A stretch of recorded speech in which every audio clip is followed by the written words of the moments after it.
আসসালামু আলাইকুম, স্বাগতম এটিএন বাংলার সময়ের সাথে অনুষ্ঠানে। আমি ফাতিহা শাফি আছি আপনাদের সাথে। আজকের আয়োজনে থাকছে শিক্ষা ও সমসাময়িক নানা আয়োজনের গুরুত্বপূর্ণ প্রতিবেদন, বিশেষ প্রতিবেদন এবং অতিথি আড্ডা। চলুন শুরু করি আজকের সময়ের সাথে। ঢাকা বিশ্ববিদ্যালয় 1921 সালে প্রতিষ্ঠার পর থেকে জ্ঞান, প্রজ্ঞা ও নেতৃত্বের আলো ছড়িয়ে আসছে।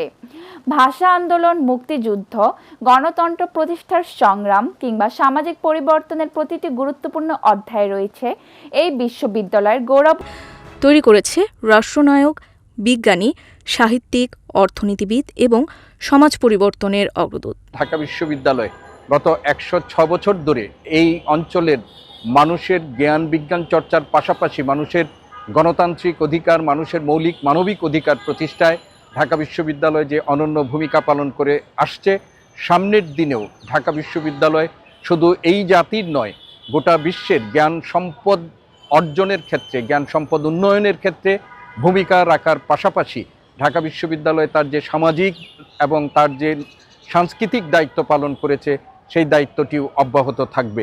সময়ের সঙ্গে সঙ্গে বেড়েছে প্রত্যাশাও। ভাষা আন্দোলন থেকে স্বাধীনতা সংগ্রাম, স্বৈরাচার বিরোধী আন্দোলন থেকে জ্ঞান চর্চার প্রতিটি অধ্যায়ে ঢাকা বিশ্ববিদ্যালয় ছিল পথ প্রদর্শক। 1952 সালের ভাষা আন্দোলনের অবদান রেখেছে। বাংলাদেশ নামক দেশটি সৃষ্টি করেছে ঢাকা বিশ্ববিদ্যালয় 1971 সালের যুদ্ধের মধ্য দিয়ে। 1990 সালে স্বৈরাচার বিরোধী আন্দোলনে তারা সরাসরি আন্দোলন করেছে। 2024 সালের ফ্যাসিস্ট ছড়িয়েছে, সবই ঢাকা বিশ্ববিদ্যালয়ের অবদান। অর্থাৎ ঢাকা বিশ্ববিদ্যালয় শুধুমাত্র একটা শুধু শিক্ষা না, গবেষণা না, এর বাইরেও জাতি গঠনেও ভূমিকা রেখেছে, যা পৃথিবীর ইতিহাস বিরল বা নাই বললে চলে। 106 বছরে দাঁড়িয়ে শিক্ষক শিক্ষার্থীদের প্রত্যাশা অতীতের গৌরবকে ধারণ করে আরও গবেষণামুখী, আধুনিক ও আন্তর্জাতিক মানের বিশ্ববিদ্যালয়ে পরিণত হোক প্রিয় এই বিদ্যাপীঠ। ঢাকা বিশ্ববিদ্যালয়ের 1921 সালে প্রতিষ্ঠার পর তার সামাজিক, সাংস্কৃতিক, রাজনৈতিক, রাষ্ট্রীয় অনেক পরিবর্তন করেছে, অনেক উন্নয়নও করেছে। এই দিক থেকে ঢাকা বিশ্ববিদ্যালয়ের সাথে কোনো বিশ্ববিদ্যালয়ের তুলনা চলে না। কিন্তু আমি যদি গবেষণার কথা বলি, গবেষণার দিক থেকে প্রকৃত অর্থে ঢাকা বিশ্ববিদ্যালয় তার যে অর্জন সেটি অনেকটাই পিছিয়ে আছে। ঢাকা বিশ্ববিদ্যালয় আছে বলেই বাংলাদেশের যে কোনো আন্দোলন সংগ্রাম সহ রাষ্ট্র ব্যবস্থাপনায় তাদের বড় একটা অংশীদারিত্ব আমরা দেখতে পাই। সবচেয়ে বড় কথা হচ্ছে, আজকে অনেকেই অনেক সময় প্রশ্ন ওঠে বিশ্ববিদ্যালয়ের মান নিয়ে। তো আমরা বিশ্বাস করি যে বিশ্ববিদ্যালয়ের মানটাকে অবশ্যই আমাদেরকে এটা নিয়ে কাজ করতে হবে। একটি দেশে যদি ভালো মানুষ তৈরি করা যায়, আর ভালো মানুষ তৈরি করতে পারলেই সেখানে ভালো দেশ গড়ে ওঠে, আর ভালো দেশ গড়তে পারলেই সেটা স্বর্গভূমিতে পরিণত হয়। ঢাকা বিশ্ববিদ্যালয় থেকে বিগত 105 বছরে আমরা কি পেয়েছি, কি দেখেছি, কি শিখেছি, সেটা কিন্তু আজকে আমাদের আলোচনার দাবি। এই 105 বছরের ইতিহাসে অনেক উত্থান দেখেছি, অনেক পতন দেখেছি। এখানে আমাদের শিক্ষার্থীদেরকে গড়তে গিয়ে, শিক্ষার্থীদেরকে তৈরি করতে গিয়ে আমরা এমন কিছু নেই যেটা আমরা দেখি নাই। সত্যিকার অর্থে একটি শিক্ষা প্রতিষ্ঠানের মূল টার্গেট থাকা উচিত যে সেখানে ভালো মানুষ তৈরি করা। ঢাকা বিশ্ববিদ্যালয় শুধু একটি শিক্ষা প্রতিষ্ঠান নয়, এটি একটি জাতির ইতিহাস, সংগ্রাম এবং আগামীর স্বপ্নের নাম। দেশের কর্পোরেট জগতে সফল হতে এখন শুধু ভালো ফলাফলই নয়, প্রয়োজন সৃজনশীল চিন্তা, বাস্তব সমস্যার সমাধান এবং কার্যকর ব্র্যান্ড কৌশল। বিশ্ববিদ্যালয় পর্যায় থেকেই সেই দক্ষতা গড়ে তুলতে কাজ করছে বিভিন্ন প্রতিযোগিতা। তেমনই একটি আয়োজন ব্রেকিং ব্র্যান্ড 2026। স্বপ্ন যখন মেধার সঙ্গে মিশে যায়, তখন তৈরি হয় আগামী দিনের নেতৃত্ব। আর সেই স্বপ্নকে বাস্তবে রূপ দিতে দেশের তরুণদের জন্য নতুন সম্ভাবনার দুয়ার খুলে দিয়েছে জাহাঙ্গীরনগর বিশ্ববিদ্যালয়ের IBA JU বিজনেস ক্লাবের জাতীয় ব্র্যান্ড বিল্ডিং প্রতিযোগিতা ব্রেকিং ব্র্যান্ড 2026। রাজধানীর লা মেরিডিয়ান ঢাকায় অনুষ্ঠিত হল প্রতিযোগিতাটির বহুল প্রতীক্ষিত গ্র্যান্ড ফিনালে। দেশের বিভিন্ন বিশ্ববিদ্যালয় থেকে অংশ নেয় 415টি দল। একাধিক প্রতিযোগিতামূলক ধাপ অতিক্রম করে সেরা 6টি দল জায়গা করে নেয় চূড়ান্ত পর্বে। আমরা মনে করি হচ্ছে যে এই কম্পিটিশনের মাধ্যমে ভবিষ্যতের যেসব বিজনেস লিডার্সরা তারা বের হয়ে আসবে, বা হচ্ছে যারা হচ্ছে ব্র্যান্ড বিল্ডিংয়ে যা হচ্ছে সবচেয়ে ভালো করবে তাদের হচ্ছে টিমগুলো বের হয়ে আসবে, এবং তারা হচ্ছে বিভিন্ন জিনিস শিখতে পারবে এই কম্পিটিশন থেকে। কারণ আমাদের জাজ প্যানেল আছে যারা, বা মেন্টরস আছে, প্রত্যেকেই তাদেরকে বিভিন্ন ফিডব্যাক দিবেন, সো তারা হচ্ছে বিভিন্ন শিক্ষণীয় একটি প্ল্যাটফর্ম পাবে। 2.5 লাখ টাকার প্রাইজ পুলের এই প্রতিযোগিতা তরুণদের বাস্তবভিত্তিক ব্র্যান্ড কৌশল ও ব্যবসায়িক সমস্যা সমাধানের দক্ষতা তুলে ধরার এক অনন্য মঞ্চে পরিণত হয়। অনুষ্ঠানে কর্পোরেট জগতের শীর্ষ ব্যক্তিত্ব, শিল্প সংশ্লিষ্ট বিশেষজ্ঞ এবং বিভিন্ন প্রতিষ্ঠানের ঊর্ধ্বতন কর্মকর্তারা উপস্থিত ছিলেন। আমাদের দেশে যদি এই ধরনের কম্পিটিশন তরুণদের অংশগ্রহণের মাধ্যমে বিজনেস রিলেটেড বা ব্র্যান্ডিং কম্পিটিশন আরও বেশি বাড়ানো হয়, তাহলে আমি মনে করি বাংলাদেশে ভবিষ্যতে এন্টারপ্রেনার তৈরি হবে এবং নতুন ধরনের বিজনেস সেগমেন্ট তৈরি হবে, এবং সর্বোপরি বাংলাদেশের অর্থনীতিটা অনেক উঁচু জায়গায় নিয়ে যাওয়ার জন্য তারা কাজ করবে, এটা আমি দৃঢ়ভাবে বিশ্বাস করি। 2009 সালে প্রতিষ্ঠিত IBA-JU বিজনেস ক্লাব দীর্ঘদিন ধরে শিক্ষার্থীদের পেশাগত দক্ষতা উন্নয়নে কাজ করে আসছে। 2024 সালে জাতীয় পর্যায়ে উন্নীত হওয়ার পর ব্রেকিং ব্র্যান্ড দেশের অন্যতম মর্যাদাপূর্ণ ব্র্যান্ড বিল্ডিং প্রতিযোগিতায় পরিণত হয়েছে। উদ্ভাবনী চিন্তা, বাস্তবভিত্তিক সমস্যা সমাধান এবং ভবিষ্যৎ কর্পোরেট নেতৃত্ব গড়ে তোলার এই প্রয়াস নতুন প্রজন্মের জন্য খুলে দিচ্ছে সম্ভাবনার নতুন দিগন্ত। উচ্চশিক্ষার মান উন্নয়ন, প্রযুক্তি নির্ভর দক্ষ মানব সম্পদ তৈরি এবং শিল্প একাডেমিয়ার সমন্বয়ে নতুন প্রজন্মকে গড়ে তোলার লক্ষ্য নিয়ে এগিয়ে যাচ্ছে দেশের অন্যতম উচ্চশিক্ষা প্রতিষ্ঠান daffodil institute of IT DIIT। রাজধানীর মান্ডার গ্রিন মডেল টাউনে প্রতিষ্ঠানটির স্থায়ী ক্যাম্পাসের ভিত্তিপ্রস্তর স্থাপনের মাধ্যমে শুরু হয়েছে নতুন এক যাত্রা। উচ্চশিক্ষা শুধু সনদ অর্জনের মধ্যে সীমাবদ্ধ নয়। বর্তমান বিশ্বে প্রয়োজন দক্ষতা, উদ্ভাবনী চিন্তা এবং প্রযুক্তি নির্ভর বাস্তব জ্ঞান।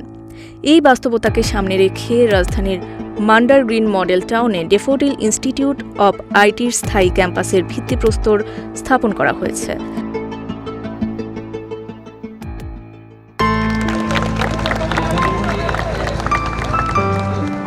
বর্ণাঢ্য আয়োজনে অনুষ্ঠিত এই অনুষ্ঠানে অংশ নেন দেশের শিক্ষাবিদ, গবেষক, শিল্প উদ্যোক্তা, শিক্ষার্থী এবং ড্যাফোডিল পরিবারের সদস্যরা।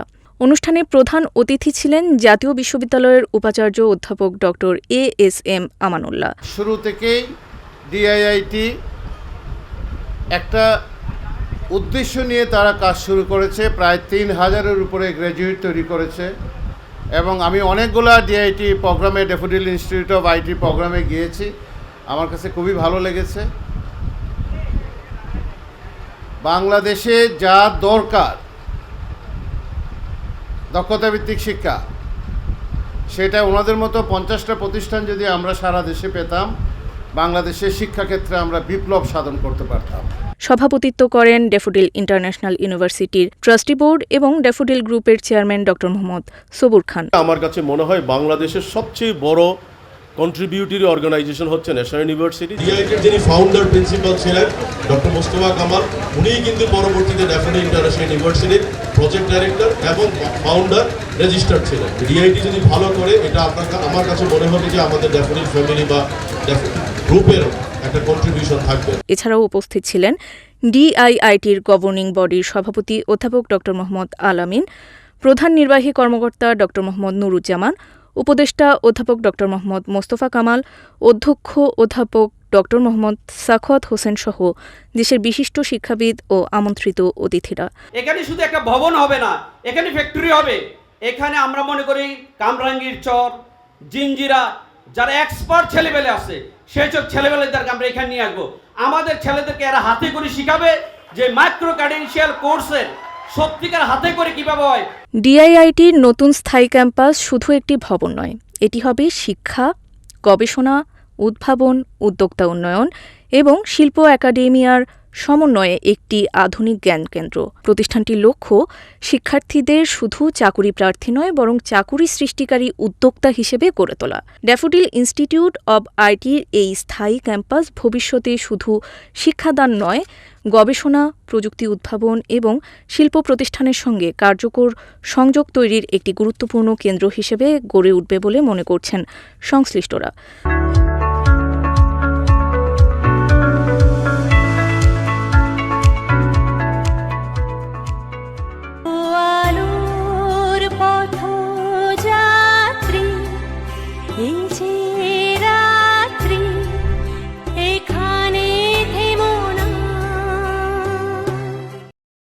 আজ আমাদের সঙ্গে রয়েছেন এমন একজন ব্যক্তি যিনি শুধু একজন শিক্ষাবিদ বা উদ্যোক্তাই নন, বরং 4 দশকেরও বেশি সময় ধরে বাংলাদেশের শিক্ষা, মানব কল্যাণ, সমাজসেবা এবং নৈতিক মূল্যবোধের বিকাশে নিরলসভাবে কাজ করে চলেছেন।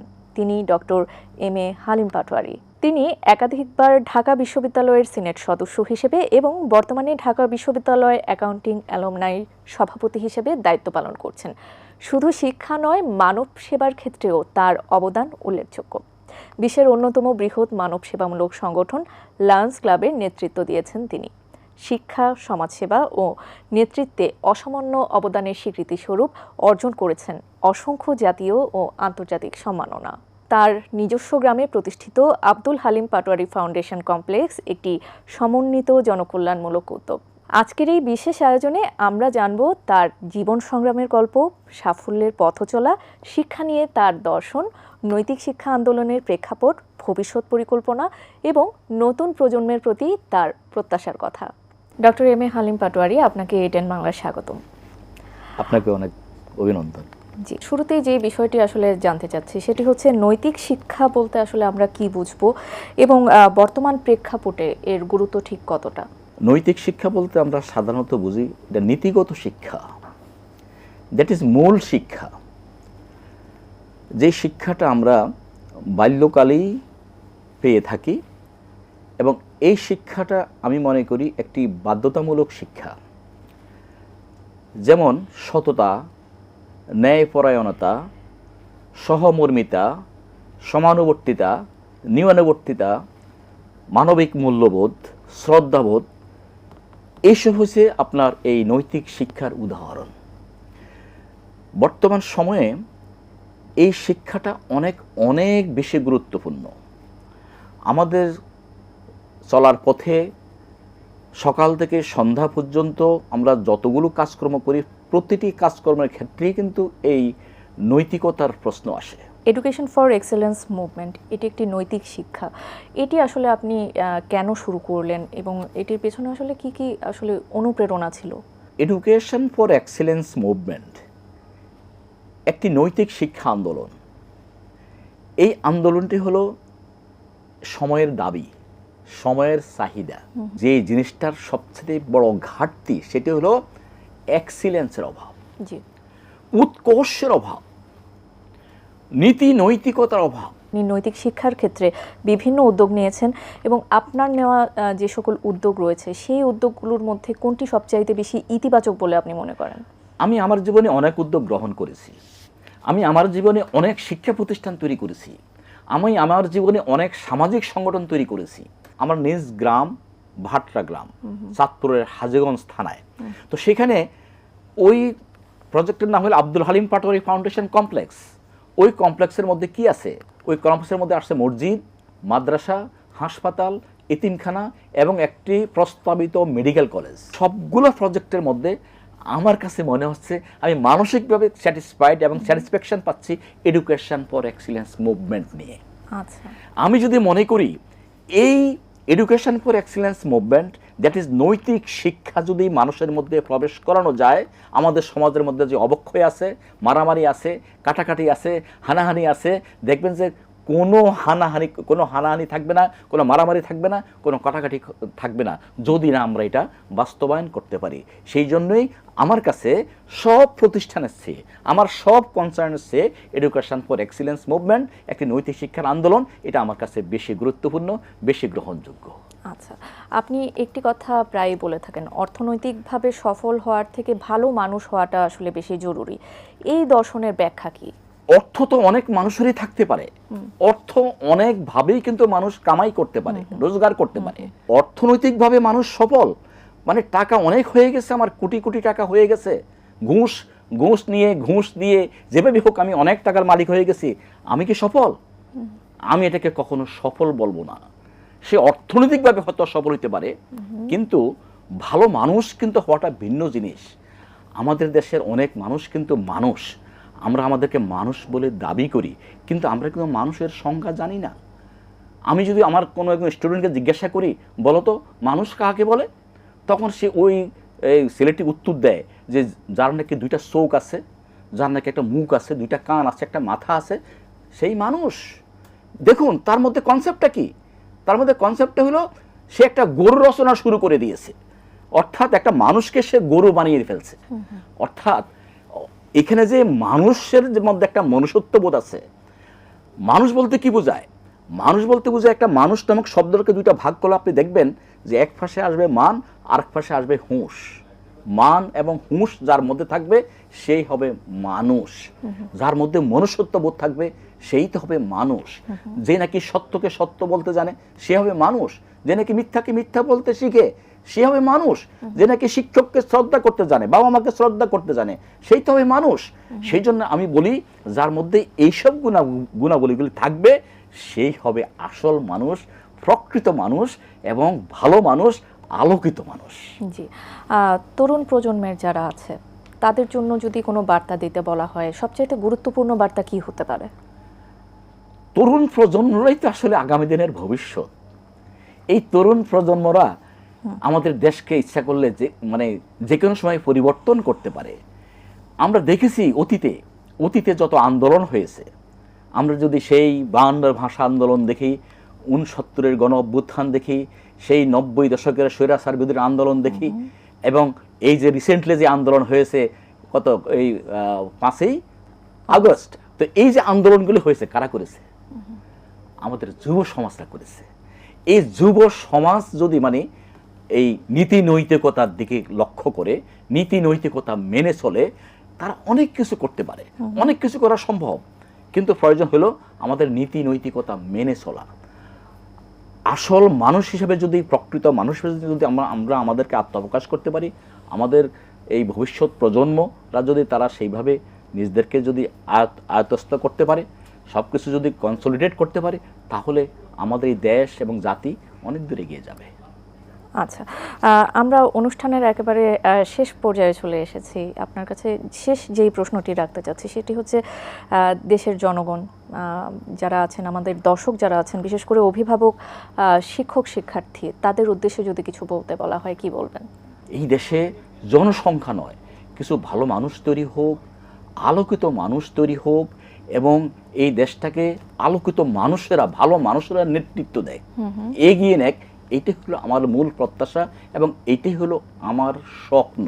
আমি এতক্ষণ যে কথাটা বলছি যে এডুকেশন ফর এক্সিলেন্স মুভমেন্ট, নৈতিক শিক্ষা আন্দোলন, এই আন্দোলনটাকে যদি বাস্তবায়ন করা যায়, আমি একার পক্ষে কিন্তু আন্দোলন করতে পারবো না, আমি কতটুকু করতে পারবো? এই আন্দোলনের সাথে যদি এখন দেশ, জাতি, রাষ্ট্র, সমাজ, পরিবার সব যদি একত্রিত হয়, এবং এই আন্দোলনটা শুরু করতে হবে আমাদের পরিবার থেকে শুরু করে যদি আমাদের রাষ্ট্র, সরকার পর্যন্ত এখানে ইনভলভ হয়, একমাত্র তাহলেই কিন্তু আমরা এই দেশকে পরিবর্তন করতে পারবো, আমরা দেশকে এগিয়ে নিতে পারবো। এবং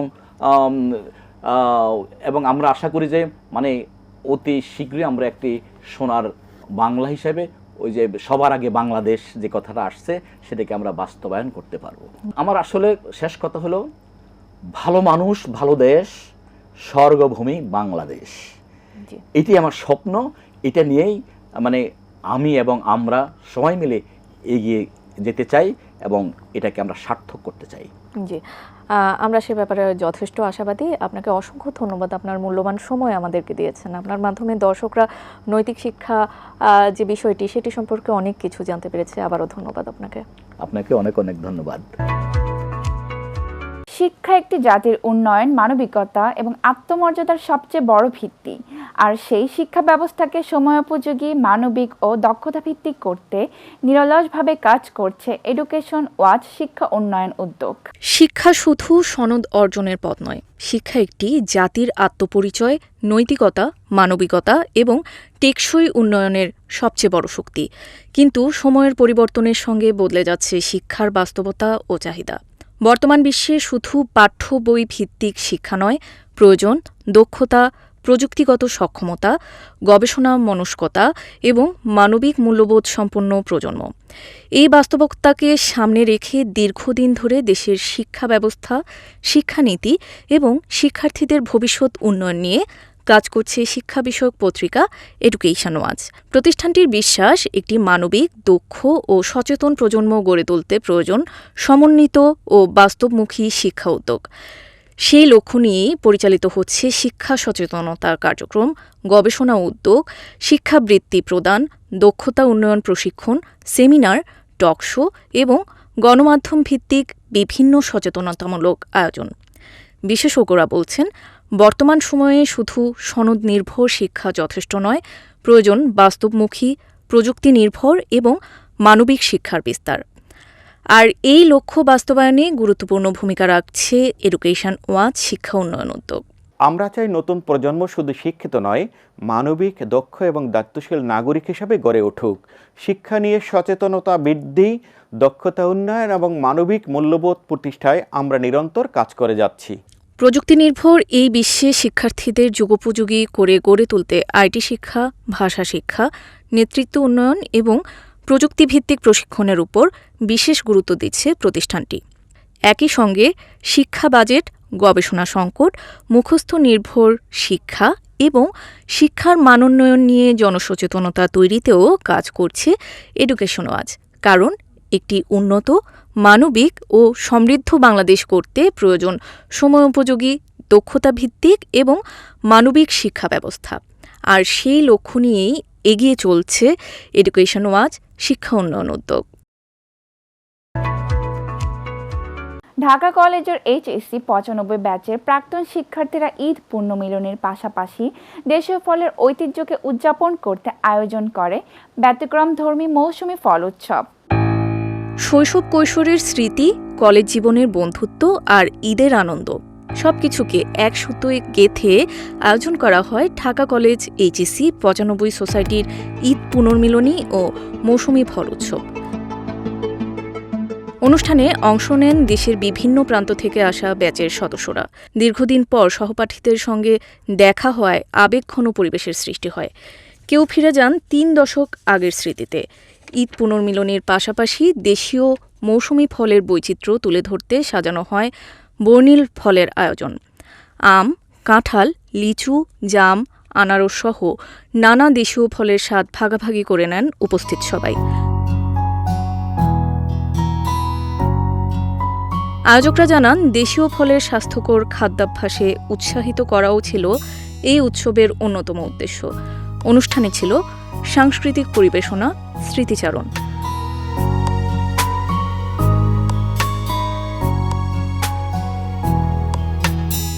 পাগলা হাওয়ার তোরে মাটির পিদিম নিভু নিভু করে, ওরে ওরে হাওয়া থামনা রে, বন্ধু আসছে বহুদিন পরে। পুরো আয়োজন জুড়ে ছিল উৎসব মুখর পরিবেশ। অংশগ্রহণকারীরা বলেন, ব্যস্ত জীবনের ফাঁকে এমন আয়োজন শুধু পুরনো বন্ধুত্বকে আরও দৃঢ় করে না, পারিবারিক বন্ধনও শক্তিশালী করে। ভবিষ্যতেও আরও বড় পরিসরে এমন মিলনমেলার আয়োজনের প্রত্যাশা ব্যক্ত করেন তারা।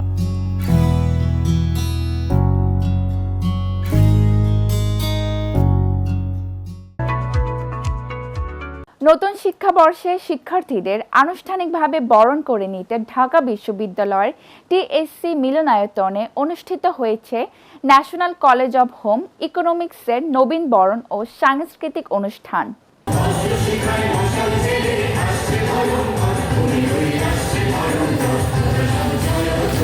ন্যাশনাল কলেজ অব হোম ইকোনমিক্সের নবীন বরণ।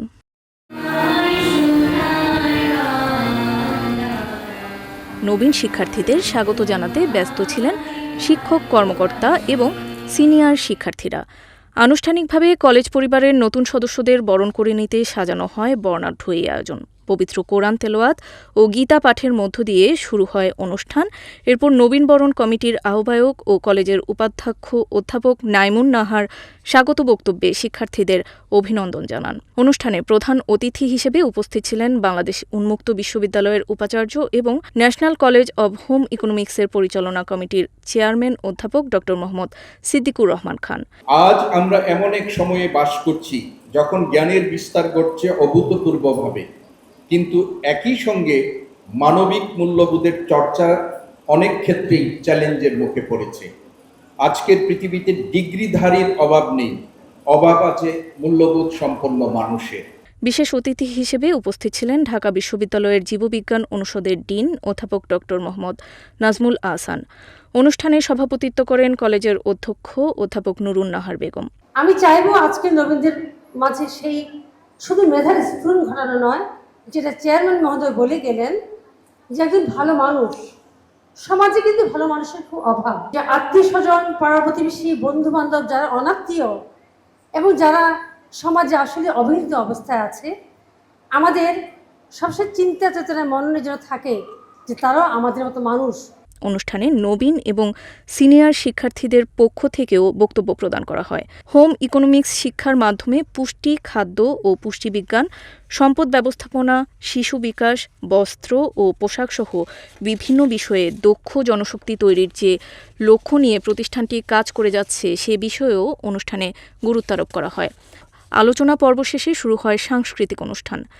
শিক্ষার্থীদের পরিবেশনায় গান, নৃত্য, আবৃত্তি ও বিভিন্ন সাংস্কৃতিক পরিবেশনা মিলনায়তনে উৎসবমুখর পরিবেশ সৃষ্টি করে। নবীনদের অংশগ্রহণ অনুষ্ঠানকে আরও প্রাণবন্ত করে তোলে। শিক্ষাজীবনের নতুন অধ্যায়ের সূচনায় এমন আয়োজন নবীনদের মধ্যে আত্মবিশ্বাস বাড়ানোর পাশাপাশি প্রতিষ্ঠানের সঙ্গে একাত্মতা তৈরিতে গুরুত্বপূর্ণ ভূমিকা রাখবে বলে মনে করছেন সংশ্লিষ্টরা।